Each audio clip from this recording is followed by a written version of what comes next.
again, module 1, the first topic is Introduction to Probabilistic Graphical Modeling. Now, the first part we are going to see is the probability theory. Okay, we have already learned probability theory. So we will be having a recap of what we have learned right from the school only. Okay, now, what is probability? Probability is the degree of confidence that an event of an uncertain nature will occur. Okay, so this is we have learned as a definition. Okay, so this definition of probability is okay, but when I was doing the schoolings, okay, one of the most hated subject by me is probability theory. You know why? Because of this particular thing. You know, this one is dice. Okay, when why I started hating probability theory, I was analyzing why I was hating probability theory, because at that particular instant, no, if you tell, I was in the 8th standard, you assume that you are telling your kid, okay, 6 times if you throw a dice, there is a chance that 1 by 6 chance that it will be a 1. Okay, what being a child, what see this I was able to understand after so many years only. Okay, why being a child, what I used to think, I used to play snake and ladder during that time when I learned probability. I used to play snake and ladder. So whenever we play in such a manner that you can start the dice only after you get a 6, or you have only after you get a 1. Either way also you can play. But there are sometimes first chance I will get the dice as 1. There are sometimes chance 12 times or 13 times also I put the dice, I will not get 1. So I started hating this probability theory, because logically if I think it is wrong now, because if you are telling 6 after 6 times at least 1 should be there, I used to feel like, but I am not getting 1 while I'm playing snake and ladder. So this was one of the reason why I used to hate probability theory. Then I started, we have no choice, no, but we have to learn it. Okay, somehow I managed it, but still I used to have some doubts in that particular session, which after 30 years I am solving it. Okay, so even spaces are nothing but assuming there is an agreed upon. After 4-5 slides you will come to know why I'm telling so. Okay, so there is an agreed upon space of outcomes. Okay, so which are the agreed upon possible outcomes? When I throw a dice, either 1 or 2 or 3 or 4 or 5 or 6 will occur. Okay, there is no chance that when I throw the dice, it will stand in a vertical position, and it is not giving me neither 4 or not 8. Okay, because if I am putting it on the flat ground, definitely it will give you out of the 6 any one outcome. Okay, so that is denoted by omega. So what is for a dice? The set of even spaces are nothing but either it will give 1, 2, 3, 4, 5, 6. Now, measurable event. What is that called in probability theory is what you want to know out of it. Okay, when I throw the dice, what I want to know, that is known as measurable event, and I am denoting it by S. Okay, please make sure the notations, because these notations are whatever I am using is that of Daphne Kohler, and that is a Bible of PGM, and we have to learn from that only, because she is the one who invented the system. Okay, so we have no other choice other than hers to refer. Okay, so so the measurable events are represented as capital S. Now, what I want to measure out of the dice throwing, okay, first event, there can be different events. Okay, so let us call alpha to be as one of that particular event. Okay, so what are the different chances that I am having with alpha? One event can be the probability that I will get the event 6. Okay, so snake and ladder, the 6 is very important, because once I get the 6, I will get one more chance to throw the dice. Okay, so that like that you have some events that can be taken from the possible outcomes. Okay, so possible outcomes are 1, 2, 3, 4, 5, 6. The event 6 is something which is a little bit auspicious compared to all the six, because you will get a second chance. So that is one of the event that we are measurable event that we are taking. There are all events. Events means anything can happen. 1, 2, 3, 4, 5, 6. The measurable event means I am interested. What I'm interested in? I'm interested in getting 6. So So that 6 is something of my interest. Okay. uh, the same thing applies for the another event. Another event can be, what is the probability that I will get a event to be an odd outcome, that is whether it is 1, 3 or 5. Okay, then what happens? 1, 3 and 5 are the 3 events. Out of the 6 events, the probability is 0.5. Okay, so these type of computations, these measurable events are very important in probability theory, because it will give some insights about the data.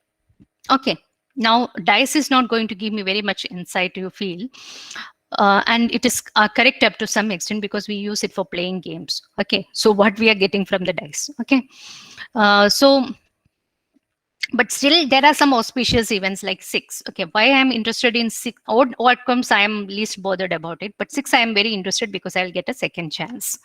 Okay, so in when we were small, we used to pray like before throwing the dice we pray, because it's a random event. No, you don't know what will happen. It's nothing there, nothing is there in your hands. Only God can give solution when nothing is there in your hands. So we used to pray oh God, give me 6. Oh God, give me 6. I don't know whether you used to do, but I used to do, and my child also is doing the same thing. Okay, so the random events, you have to depend on God only. There is no other option in it. Otherwise, you have to play some tricks. Okay, that is something unethical you have to do. Okay, now coming to the same experiment. That is again the same problem, only even I and you will be having, because when you throw a fair coin, what is the outcome that you're going to get? Okay, either you will get or head or tail. Okay, we don't have Sholika dice, Sholika coin in which both the sides are head. Okay, that those chances are very rare. Okay, you know that no Sholay, that movie is there. No, Sholay is a very old movie, and at the climax of the movie is nothing but there were two friends, and the friend always used to say, when it falls head, then I will obey you, otherwise my decision is final. And at the end, the coin, like Amitabh ka coin, they remove and they find it that both the side were head only. That is what he always used to sacrifice all his wishes for his friend, his intimate friend. Okay, so the same manner only.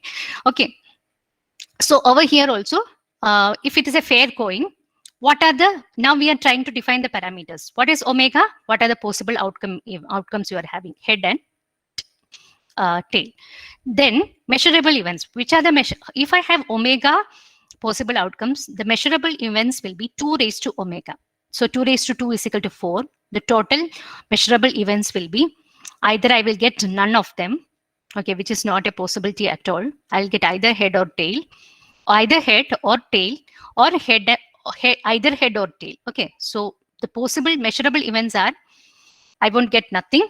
That is not a possible only. The probability that I won't get nothing while flipping a fair coin is 0, because it can never happen. If you flip a coin, either you will get head or tail.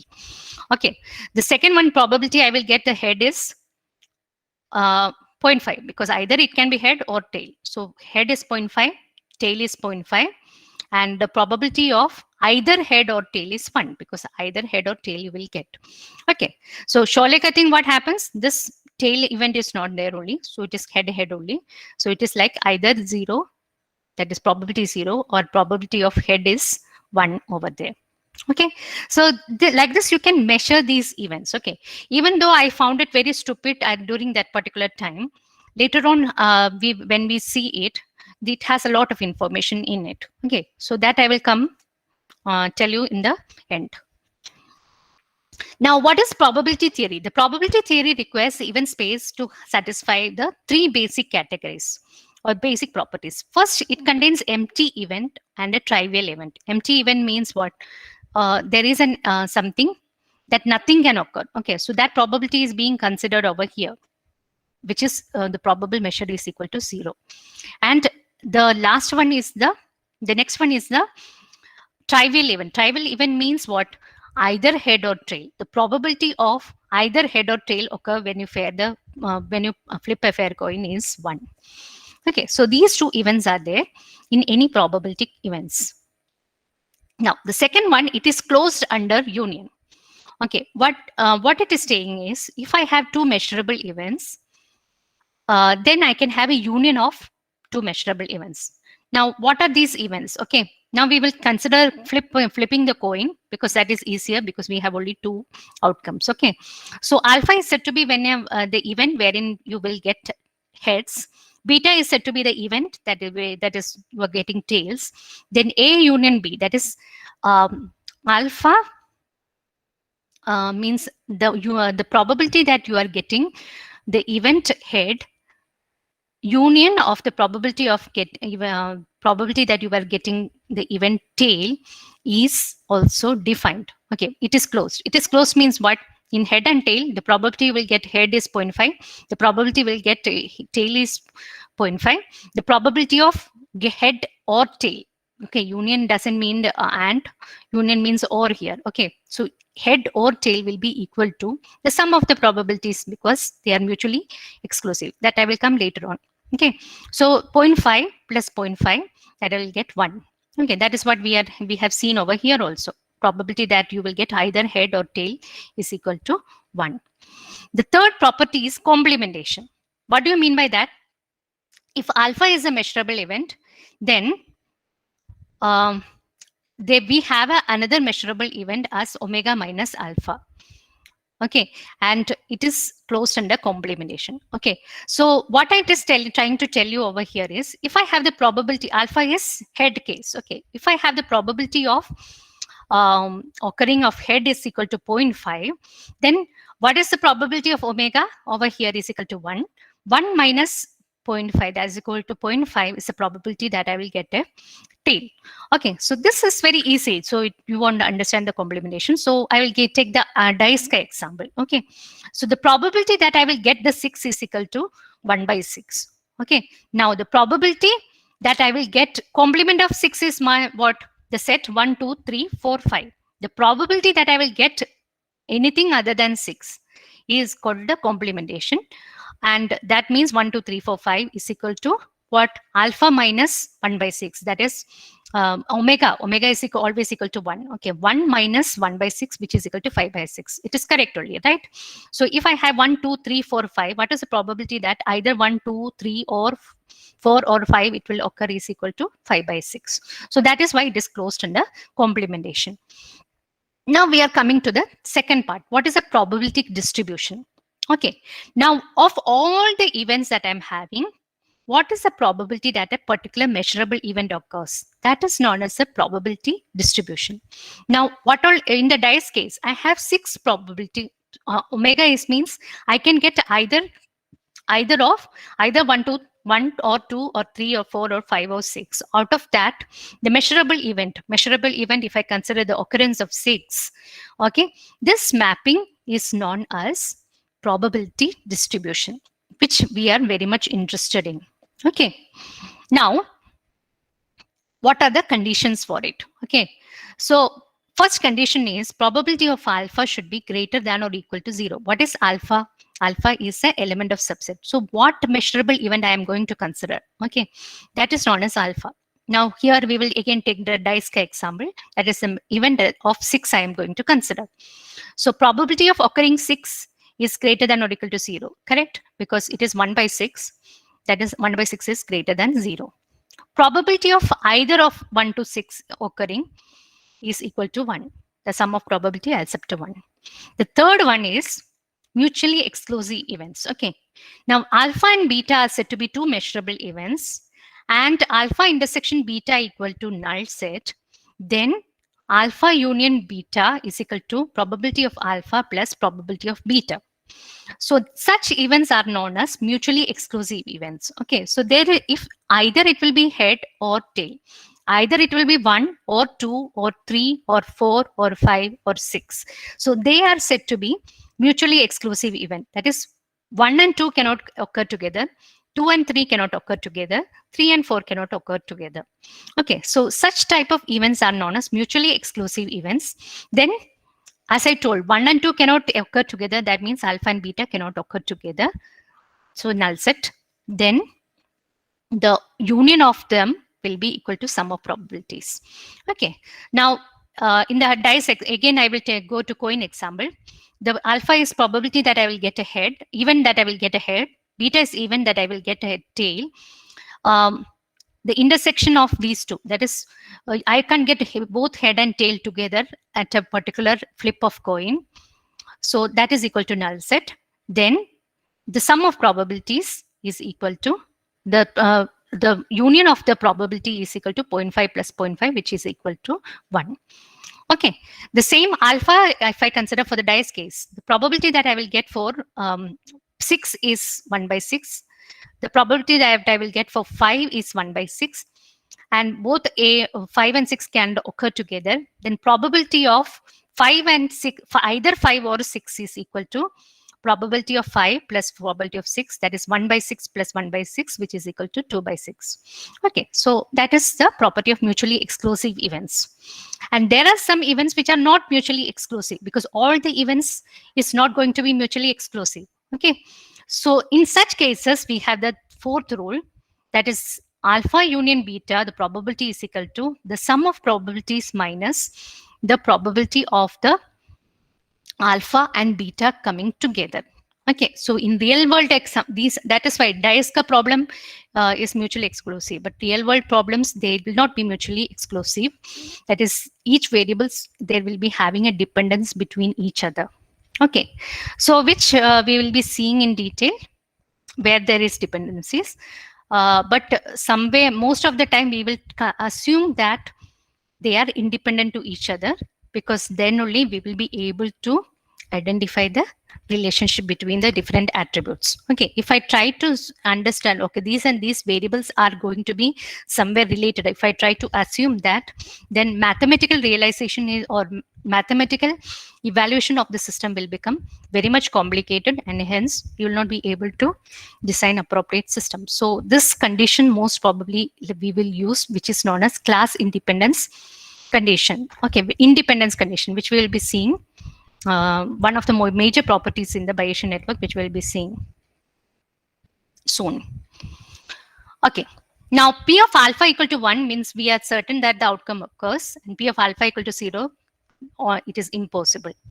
Okay, other probability values will remain, options lie between these two extremes. That is, all the probability value will lie between 0 and 1. Okay, now coming back to the interpretations of the probability. Okay, remember I told you the role of probability and why I used to hate it, and why it is, why you shouldn't hate it also. I will explain with this particular example.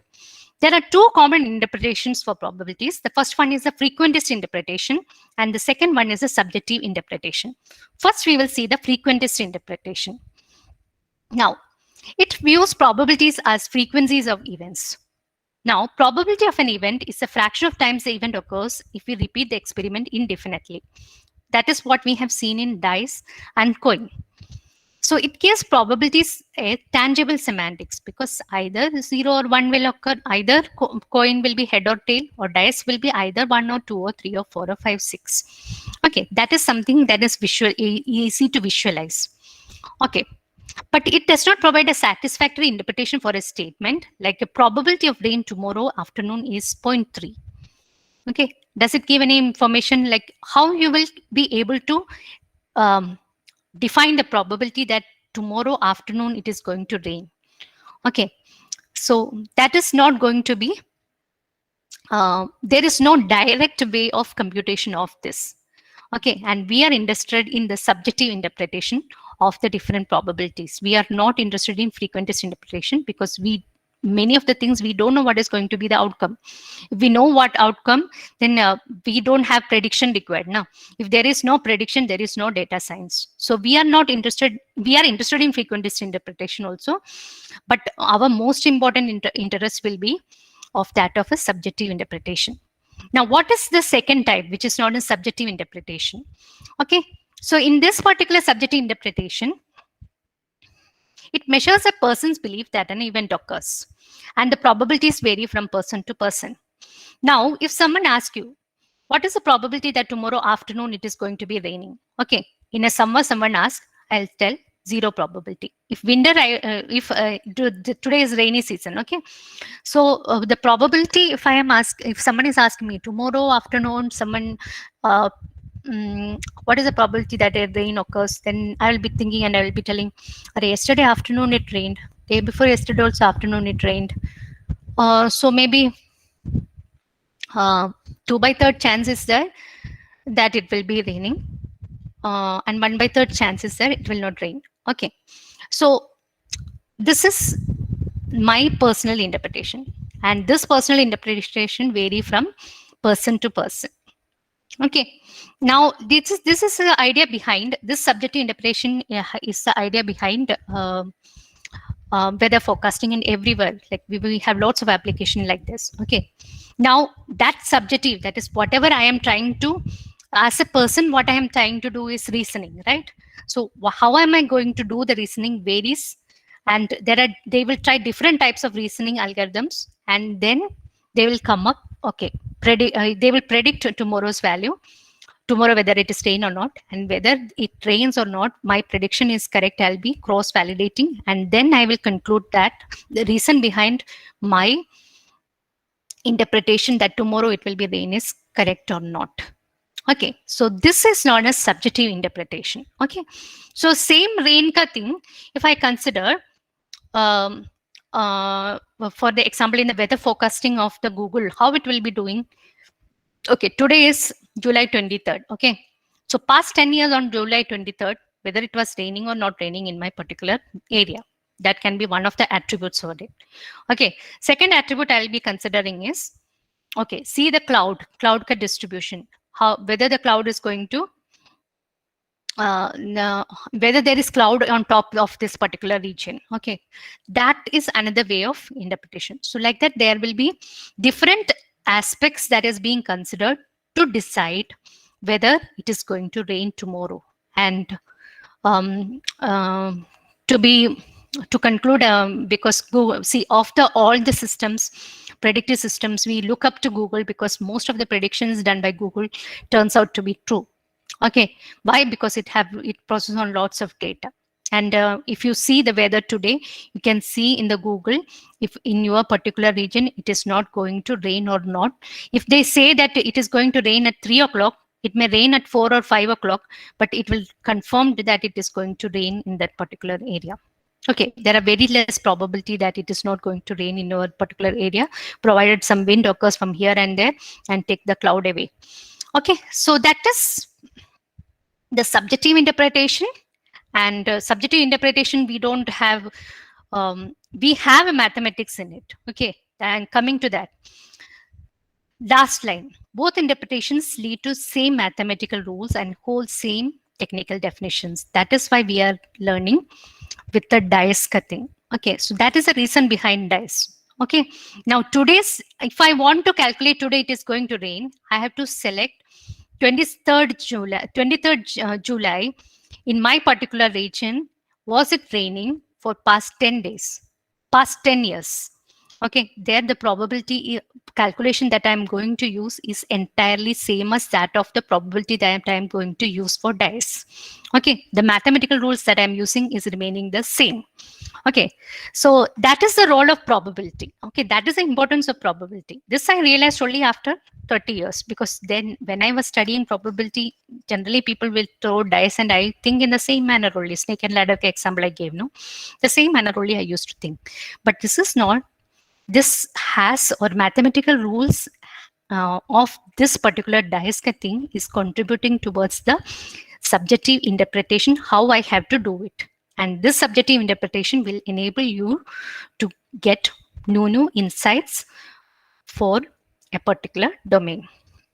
Okay, that is our code. Now coming to the second part of the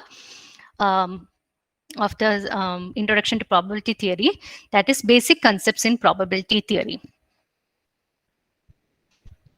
Okay, now we are going into the details of it. As I told you, mathematical definitions, we will be going in details. Suppose we consider the distribution of a population of students taking a certain course. This is taken from Daphne Kollurka book, and that is her favorite example. That is student ka grade because she being teacher, she will be interested in her domain only, that is student ka grade. What is the probability that intelligent students are getting grade A, given what is a grade A, given grade A, uh, what what is the probability that given a test the students will get a grade A of high intelligence, like that they will be interested in, no? So she have taken that particular domain. We also will follow her because we have no other choice but to follow her. Okay, so consider two events in the example. The first one is all students with grade A. That is, you have to consider the students, those who are having grade A, as alpha, and beta is all students with high intelligence. Okay, so that is there may be some factors related to that. Maybe they will be taking some intelligence test and they will be categorizing as, or aptitude test, and they will be categorizing students as intelligent, less intelligent, or more intelligent, like that. Okay, so alpha and beta are two events over here, all students with grade A and all students with high intelligence. Now with this particular event, we are trying to define the different terms in the probability. Now consider the probability of a third event that is going to occur, that is alpha intersection beta. Now I am interested in the set of intelligent students who got grade A. Okay, so this is a intersection, that is they are intelligent also, they got grade also. Okay, also this is an example where the event is not mutually exclusive. Okay, and generally, as I told you, it's not going to be mutually exclusive.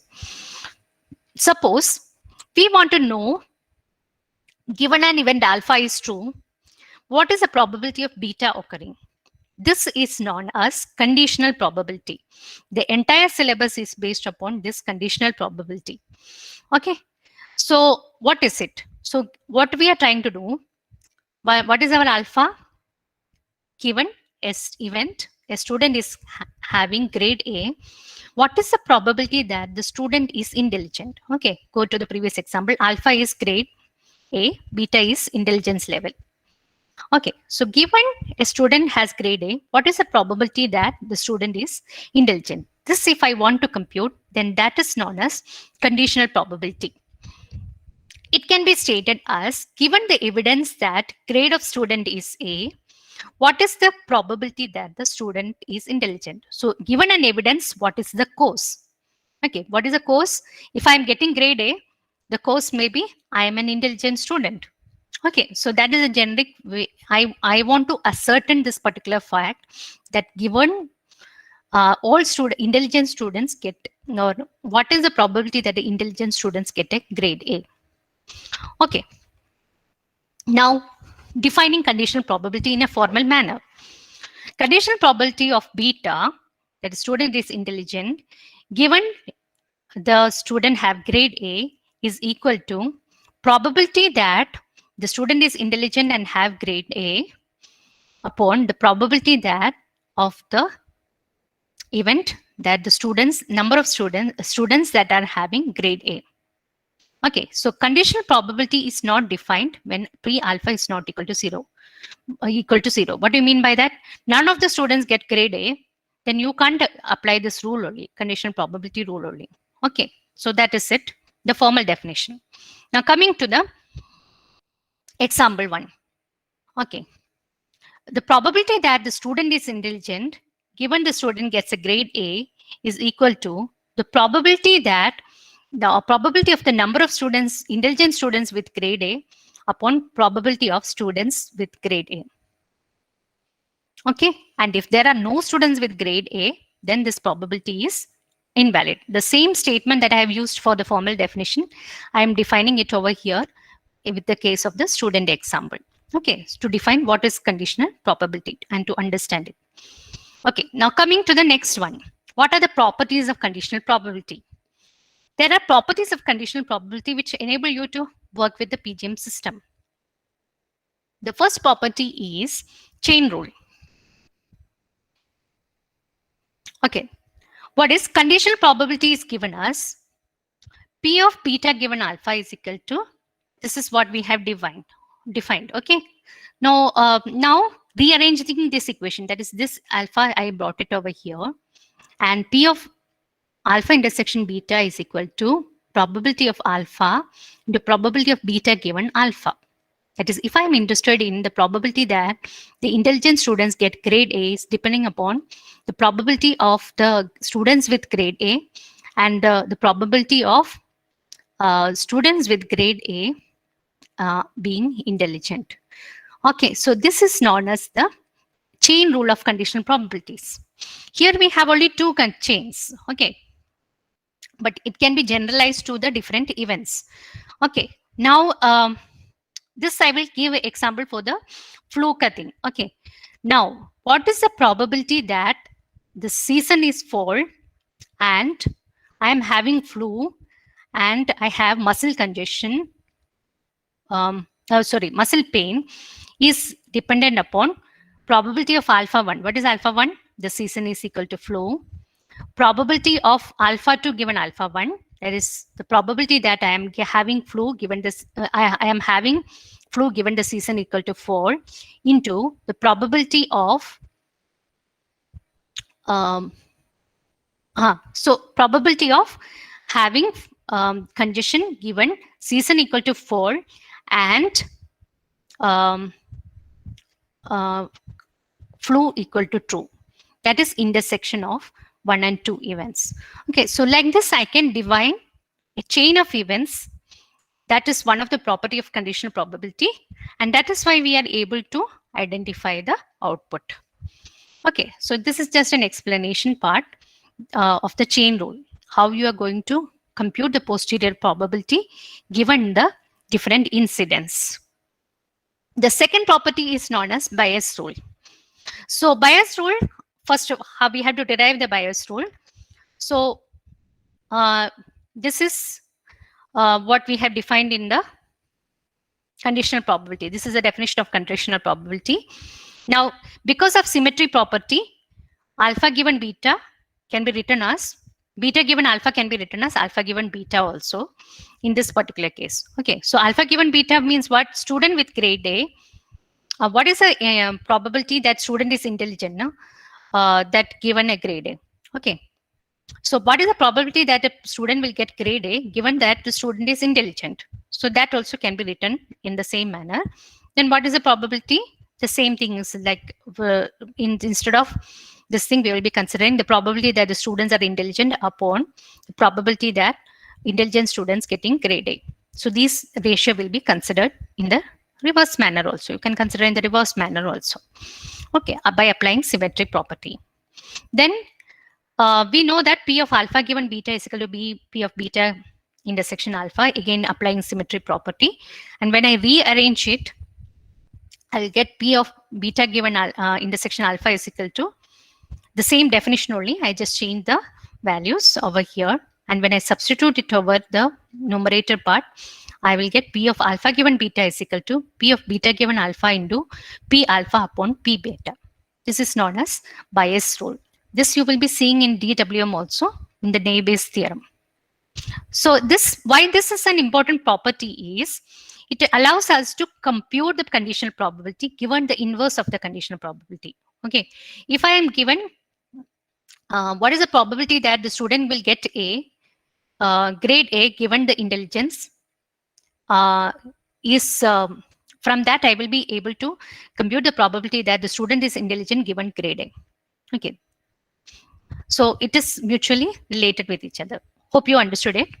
The probability that a student will get A provided the student is intelligent is inverse of the probability that the student is intelligent given grade A.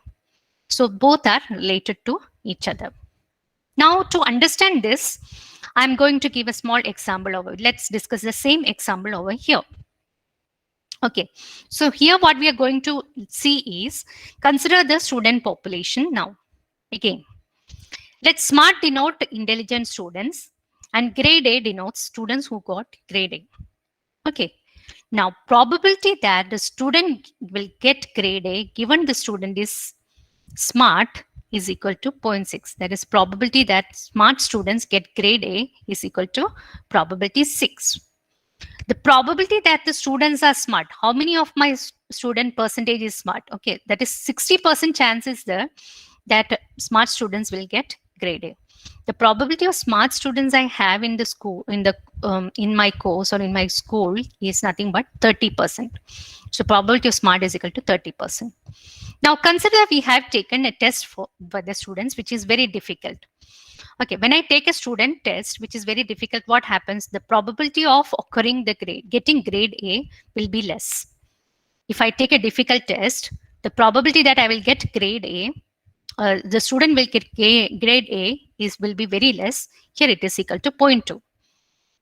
Now, I want to consider from this particular grade that I have taken, I want to consider what is the chance that the students are smart given a particular grade for that particular students. Now, I am applying bias rule over here. So what is the probability of the student is smart given grade A is equal to 0.6. Okay, so the dependence of smartness over grade is 0.6. Probability that it is smart is equal to 0.3, and probability that it is having grade A is equal to 0.2. So when I multiply these two and divide it by 0.2, I will get 0.9. Okay, now looking at this is mathematics. Now think logically. I put a difficult test for the students. Okay, and only 20% of the students have got grade A. That is, it was very difficult, and that is why everyone could get only 20% could get a grade A. So when I put a difficult test to the students and they are getting grade A, then those students who got grade A will be smart. So the 90% of the smart students, like I can say the students are smart with 90% provided for a difficult test. Among the intelligent students, they got a grade which is A. Okay, so this is how we define 0.9. So grade A strongly suggests that the student is smart.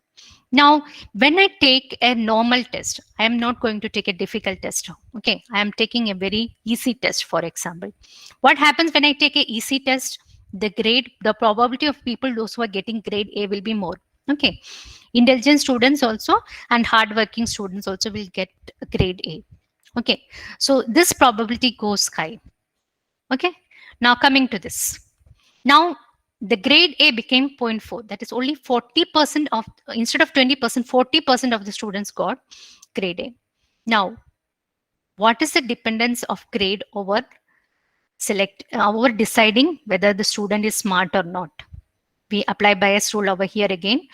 0.6 it's already calculated probability, smart student probability that a smart student gets grade A into 0.3, the probability that the student is smart, that is 30% of the student is smart, upon 0.4 means what?